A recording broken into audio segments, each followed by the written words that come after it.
All right, we got all of our plugs gapped and we're gonna start sticking them back in. You can see the holes pretty well from here. Actually, there's bam in between those two black hoses.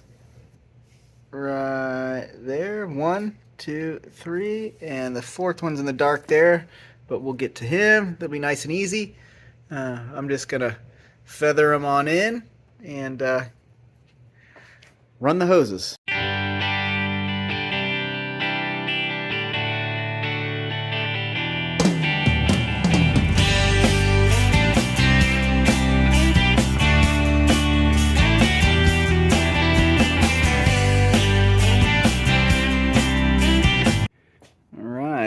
Plugs are all in. We're going to go ahead and put the cap and rotor button in.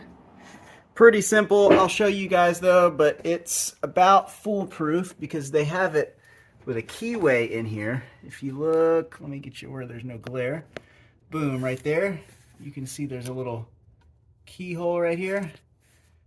The rotor button has a little nub that'll go down in that. So if you get it started, it'll boop, drop right into that keyway, locks it in place. That way you can't get it 180 out. It's basically impossible. Also, if you look on the bottom of the cap, you see right here there's a little notch. There's a keyway notch, boom, right here on the distributor that'll go into that keyway, so you can't do this one 180 either. It's only going to go in one way. Drops right down on top, presses in, clip there, boom. And then clip on the back's a little trickier to get to, but you just kind of wiggle him up into place and bam, clip 2 on, secured, locked in place, nice and tight, and fancy and blue. I'm gonna get the wires, start running them. I didn't pull them out with any rhyme or reason to match lengths, but that's okay. We're just gonna use our brain powers and figure out the distances, longest to shortest on the engine, and that way we'll try and organize it as best we can without having a bunch of sloppy wire everywhere. We'll try and clean it up, because I also want to go through the vacuum system and delete some of that too and just get it a little tidier underneath here. What we're doing is just running them up under the intake, bringing them right under and plopping them in. That one snakes right around to number 5. Next one up, I'm just going counterclockwise, so next one up is going to be cylinder 4 in the back, so that should be the longest one we got. We're just going to keep plugging and plopping away.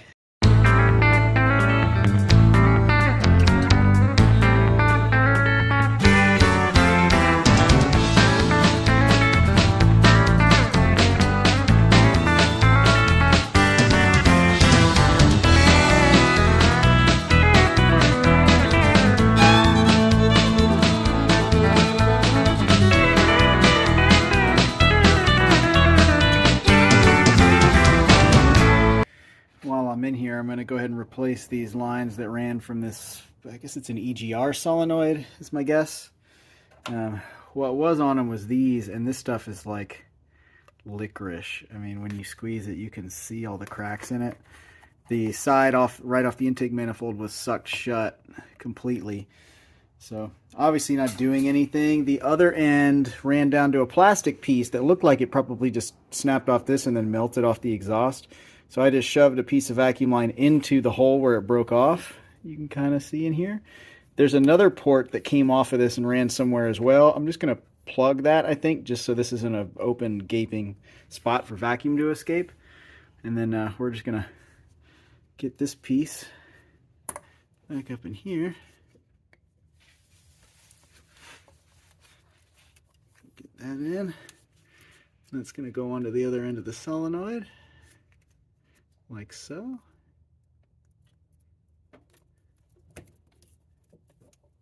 It's a little tricky with one hand. Getting better at this one-handed stuff though. There we go. So that's in.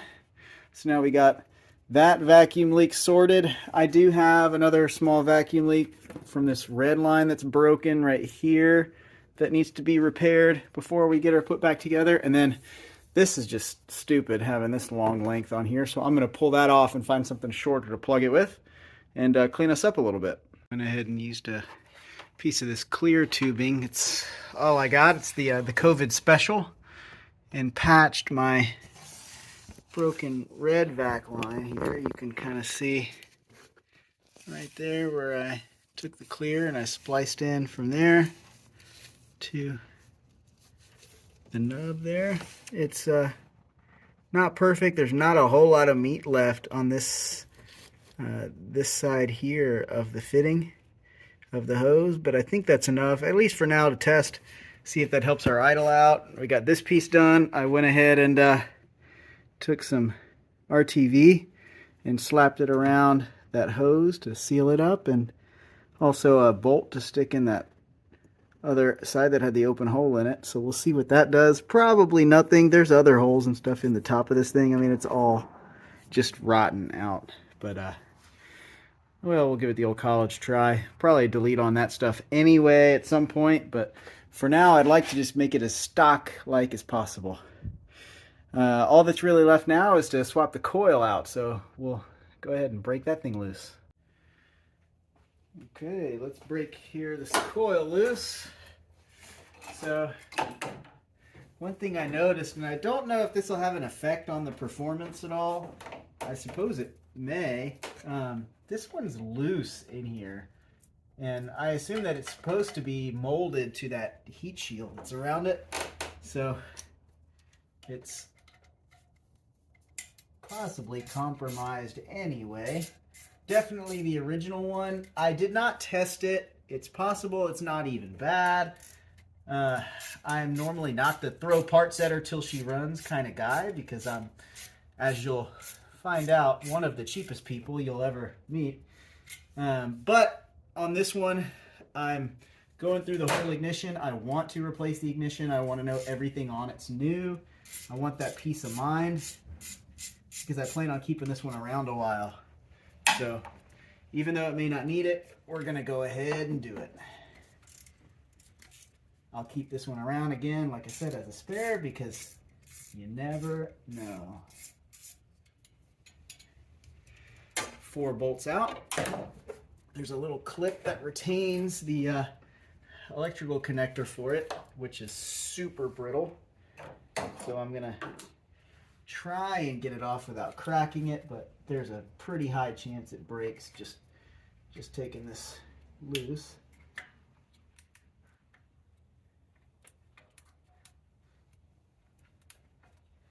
Ooh, might be able to save it.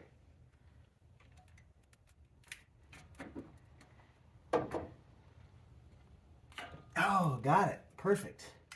Didn't even destroy it. And bam, that just comes right off. You can see this one's just kind of all wobbly, floppy in there, but it was running on it, so it's probably still good. We're going to save it as a good backup spare. I'm going to clean off this mounting plate, because I assume it probably grounds itself through that. Don't know that for a fact, but let's clean it up anyway. Might as well. We're in here already doing it, so clean that up and bolt the new one in.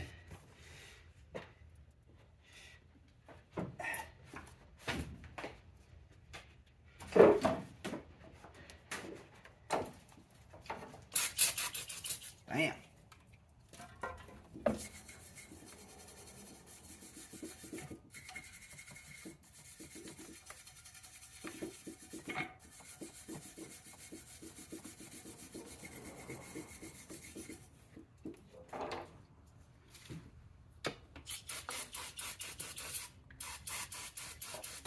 Ooh, look, is that a fancy white valve cover? Look at that. That ain't been that color in a long ass time. This thing really needs a good bath. She'd be pretty all cleaned up. We'll get there eventually. I gotta get some engine degreaser and a couple other little odds and ends for under here once I'm back out and released into the world. But this will work for now. All right, cleaned, prepped, and in with the new. Slide it in, drop it right in place. It should be direct fit.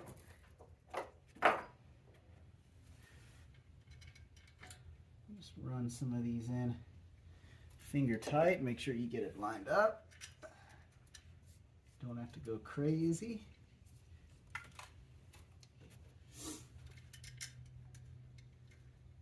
It's kind of chilly today for being in Florida. It's probably in the, I don't know, high 40s today, which is cold for me. Makes it nice though, not breaking a sweat doing this stuff.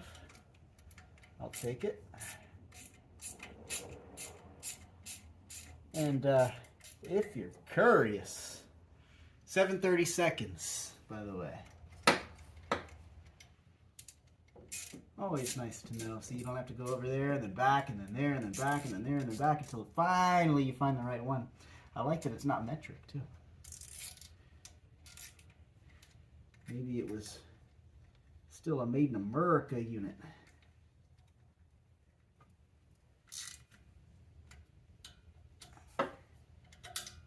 Alright.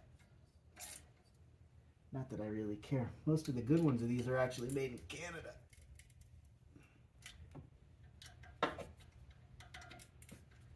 The 150s from Canada seem to hold up pretty good. Alright, that's tight. It's in there. It's not flopping around like the old one. We're going to take this wire connector and it should go right in, no problem. Yep, it does. Plugs, boom, right in there. That's it. Alright.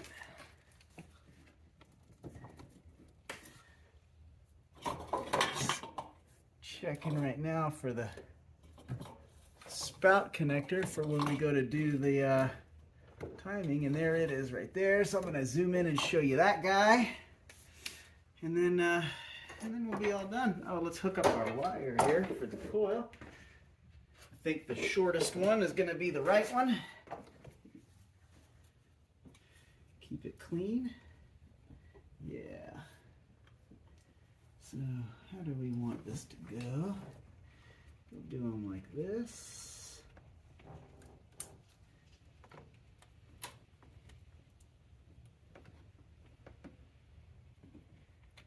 Should enough bishop around that.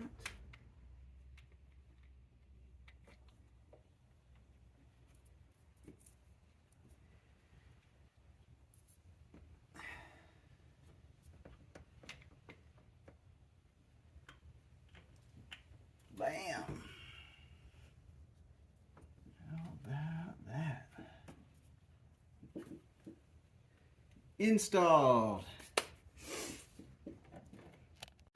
So here is an excellent shot at that spout connector. This little guy right here. And it's connected to the ignition system. That's some kind of control boxylator deal for the ignition. When you pull that out, what that does is it breaks the circuit somehow in magical digital land that keeps this thing from advancing the timing electronically. So you warm it up to operating temp, shut it down, pull that plug out, fire it up, then you can loosen the distributor, adjust your timing, which the hold down bolt for the distributor is right there. You can just see it.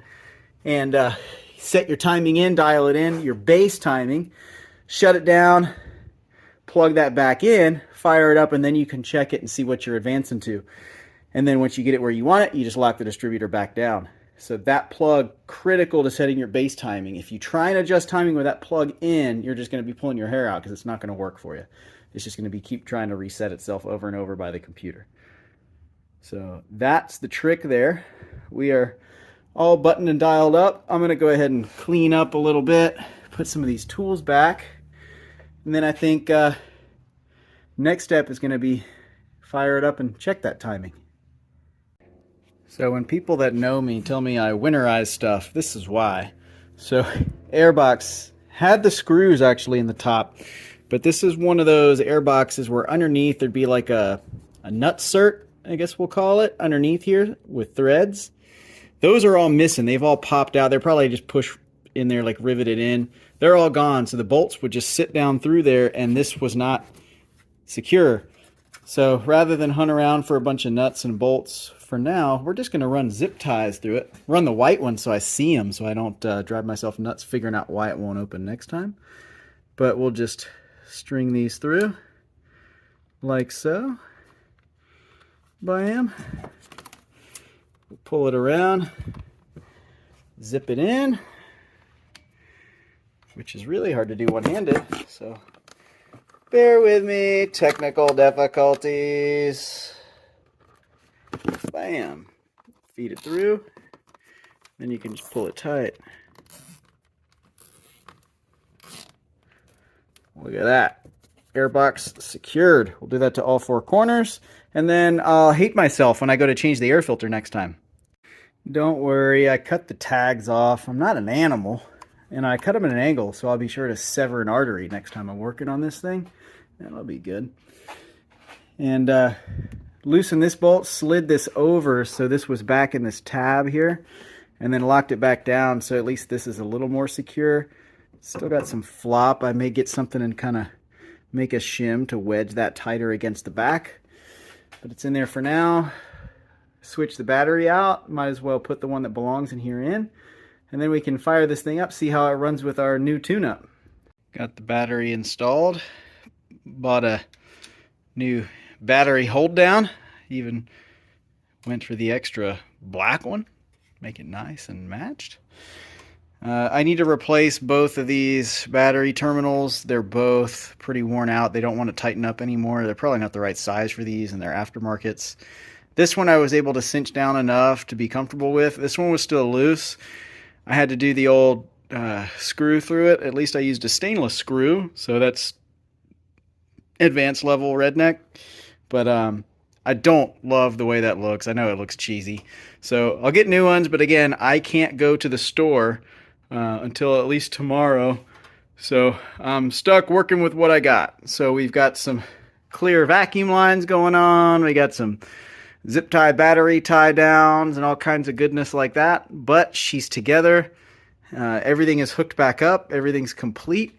We got our wires run as nice and neat as we can over to the sides of the valve covers and spark plugs. Got them loomed off, so looks pretty good. Got our new vacuum lines run here, and I think I found the other end of that hose that went into the other side of that box is right here. It's plugged off, so I may pull that screw back out and see if I can shove that end in there, and then I guess we're in business and we'll see what we get. There we go. I got you even a different angle so you don't get bored with me. Okay, new plugs are in, new wires are in, new cap and rotor button, new fancy high-tech ignition coil. Plugs are all gapped at 0.55, and we fixed every vacuum leak that we could find. I found 3 of them all total. One right at the intake, so I assume that would be causing some issue for sure. And then 2 smaller ones off, one off the coffee can, and one going to some kind of actuator for the air conditioning. Those might not have been causing any issue, but they're fixed too. One thing I did notice when I was trying to find the 1/2-inch socket that fell into the abyss that I'll never get back again, the water pump looks like it's leaking. The front crank pulley is damp, and there's a small puddle building up on the frame rail underneath there, the engine cradle, and it's fresh coolant. So water pump or thermostat housing, one or the other is leaking. So that'll be added to the list of things we do once we get this thing closer to being a daily driver. It's not pouring out or anything. It's not critical right now, but something to add to the list before she goes into regular duty. So got the lights angled away so not to blind you guys too much, and we're going to go ahead and fire it up and see what we get. Battery's hooked up. We've got juice. So at this point it should go.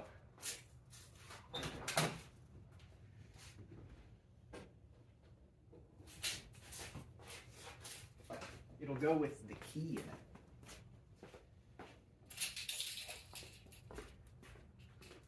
we leave all the bloopers.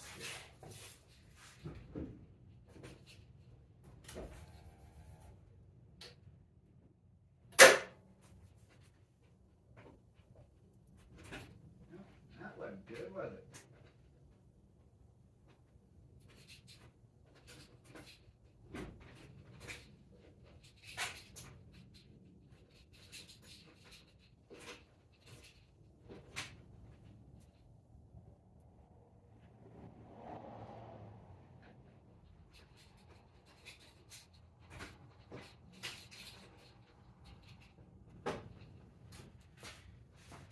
We got more sketchy stuff going on with the electronics here.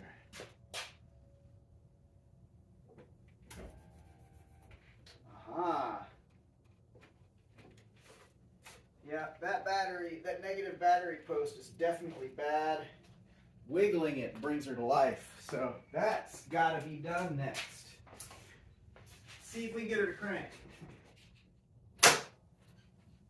Nope.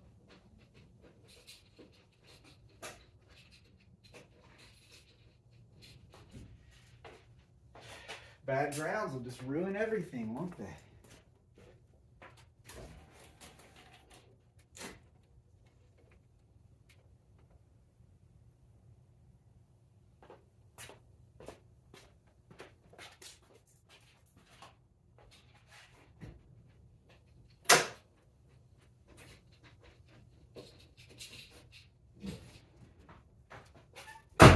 All right, we're gonna nip that in the bud right now. Still a little bit of a stumble, but it's much smoother.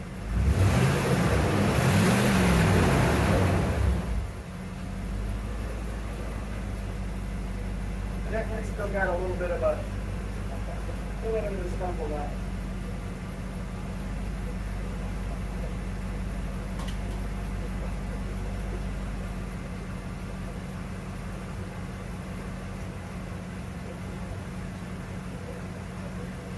But we're warmed up, so I'm going to shut it down. We'll crack the distributor, bolt loose, check timing. Upon further diagnostics, found out had a couple other loose things. I noticed jiggling the negative cable was sometimes getting the thing enough juice to click the starter but not crank it. Took the connections off, cleaned them, put them back together, didn't work. Then had Kayla come out here and jiggle the wires while I was trying to crank it. Still wasn't doing it. But then I noticed when that negative was getting jiggled, it was moving the positives, and the positive cables were also loose in this bracket. So both of these battery terminals need to be replaced because they're both terrible. I was able to kind of bend the metal and beat on it enough to get it to where it would cinch down tight enough that it makes a good connection, and I did get it to crank. So we're going to go ahead and fire it off and see if we fix that.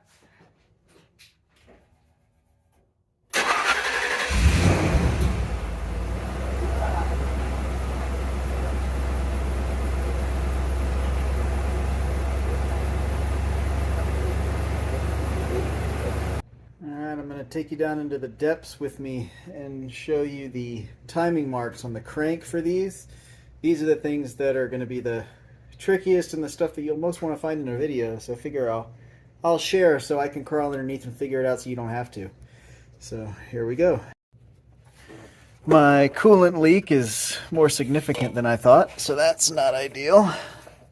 But let's get our light up on here and situated. Hold on one second. That's probably pretty good, and I'm going to try and zoom in on these marks. So here's your crank pulley, obviously right here, and if you look, you can see it's got part number, and then it says BTC 30 20 10 0, and you have to trust me, but it goes around the other way, and at the end of that it says ATC, so after top dead center and before top dead center. Obviously what we're trying to do is get our before top dead center. Stock is 10 degrees before top dead center on these, so it's that mark there you can see, and we're gonna go, it looks like there's at the 10, there's 1, 2, 3, 4 marks in between. So it'd be what? 10, 12, 14, 16, 18, 20. So we want to try and get it basically to between that second and third mark after the 10. So what I'm going to do is I'm going to take some plumber's putty pen, the pipe joint compound, which I use for all kinds of random stuff, and we're going to see if we can use that to mark the spot so it'll glow and light up a little better, and I'll show you where you check it from up top. Alright, if you look, I've got, there's the 10 mark. I'm kind of right on that. I'm actually more like on the 12 degree mark. I'm not going to get greedy. We're going to see if we can dial it in at 12 degrees and see what that does. Now after you crawl back out and fire it up, we can try and show you where that timing actually is. I got my timing light set up. And the way that works is you got your positive and negative on the battery.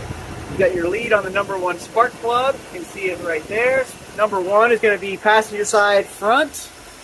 And then you need to find your marks. And the easiest way to show you is probably going to be to just stick this thing in there and hit it. And if we get right about in here, if you look down in, gosh, it's hard to see.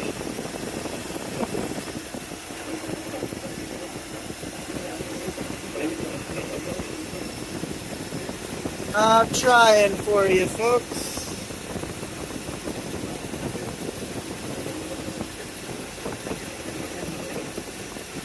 So I can see it down in there. Basically, if you shine your test light or your timing light straight down between your alternator and the tensioner pulley, you can see the marks. I've got to shut it down, pull the spout plug so we can see if we're running at that baseline. Alright, so I'm going to show you. Here's that spout plug, and then from what I understand, it's basically just a jumper. I pulled it out from this block right here. I had to use both hands, so you just push those tabs away, yank this little guy out, put him somewhere safe because you're going to have to put him back in. So we're just going to set that right there, and I got it on video, so I'll remember. Now we're going to fire it up. We're going to check that spot with the light and see what we can see. All right, we are engine running, spout plug out, so we should be at base timing.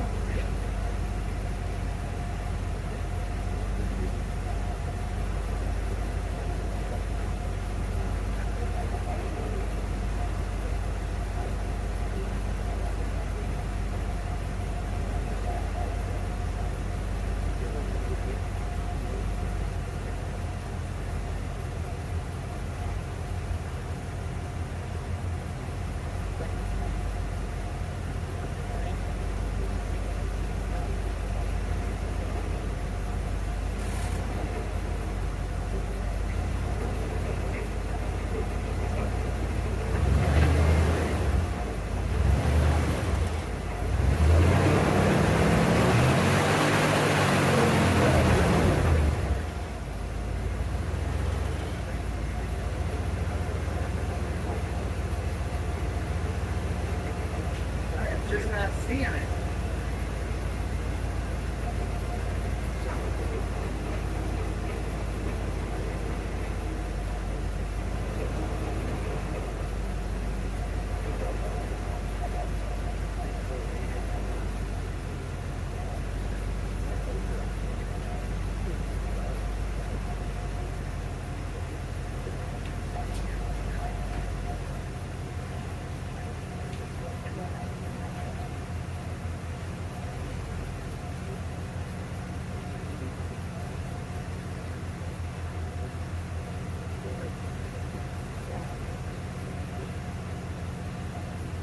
So I'm thinking there might be 2 sets of timing marks on that crank.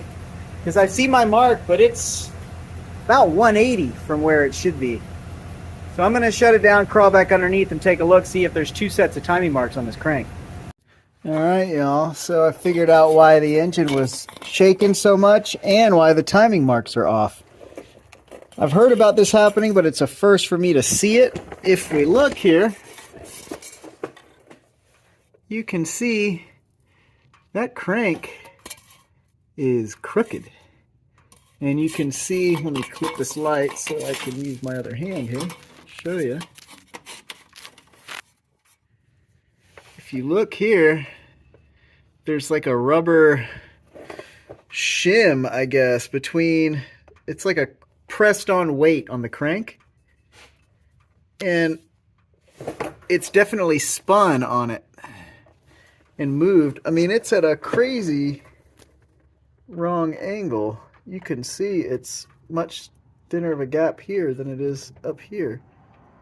It's like it's walking sideways, which is why the engine's shaking, and that's why it gets more aggressive at higher RPM, and why the timing doesn't mark up, because I'm thinking this thing is spun slightly too, and the timing marks are on the weight, not on the actual crank, which is interesting. I've not run into that before, so I have to figure out how to even, I gotta figure out what the fix is going to even be for that. Maybe a new crank pulley altogether, pull it off and have a new one pressed on. That's interesting. That's a first, but there we go. So what I'm going to do for now then is I'm not going to adjust the timing. I'm going to leave it at what I assume is probably base timing anyhow. I don't want to go adjusting it if I don't have marks to be able to dial it back in. I could do it by sound, but because this is an EFI engine, I don't want to get it too far off from where it wants to be. So we're just going to leave that well enough alone. And my thought is, since we've got this water pump just dripping away, and that crank pulley clearly needs to come off, best time to do all that maybe at the same time, because I'm going to have a lot of access up front once that water pump is gone to get to this crank area. So looks like we got another episode coming up soon. All right, man, my hair is looking nice. So I just want to recap what we did today, what we found today, and kind of put a nice little finish note on what will, I guess, be part 3 of bringing back this Bronco. So we got the old spark plug wires, distributor cap and rotor button all replaced. Replaced the coil with a upgrade Excel coil. My assumption is none of those parts were completely bad. The distributor cap, worst looking part out of that group, and the coil was a little suspect, but they were clearly both working. It is running smoother with them replaced. I think main thing being that distributor cap, which had a lot of corrosion and stuff built up in there. Got everything together, and then we found out when we went to check our timing that the timing marks did not line up. They were 180 out because the weight on the crank, which is pressed on, had spun. So what we're getting with this thing is not a misfire that's making the engine shake. It's actually just out of balance on that crank, I think, and it's causing that whole engine to shimmy and shake on those motor mounts. Which is why once you get it to certain RPMs, it kind of smooths out, because I think it just sort of finds its zen. But clearly that's a problem. I don't want that thing to sling around to a point where it gets wedged on something, gets stuck, or snaps the crank or harms something else. So what we're going to have to do is find out what steps we'll need to take to get that thing pulled out, and a new crank pulley pressed on. So that'll be fun. That'll be coming up soon. Also, the water pump has a pretty significant leak to it, so that'll be coming soon as well. Might as well do that anyway. Again, I want this to be a daily driver, and I want it to be fiance's daily driver, and I really want it to be something that I can trust her to run around in. So water pump is pretty run-of-the-mill average maintenance at about 150,000 miles. This thing needs it. So we're going to go ahead and order some parts here soon, get a water pump coming, get a crank pulley coming, it sounds like, and do a little bit of research. If anybody has some suggestions, comments, little tips and tricks, because they've had that issue with the crank pulley already, throw them at me. Let me know, because it's a first for me. I've definitely heard about it, but I've not experienced it. So it'll be a little bit of uncharted territory. But otherwise, I think I'm happy with the progress so far. We've got it cranking, starting every time. We figured out all those loose connections to the battery, got the new battery installed, and that seems to be working well. So as far as the ignition system goes, we're dialed. We need to get a little bit more into mechanicals with those things that we found today. And then it's time to get into electronics and interior, exterior on this thing. So stay tuned. Depending on what parts I get and what mood I'm in will depend on which of those we tackle next video. But more is coming. So I'll catch you later next time I decide to do stuff.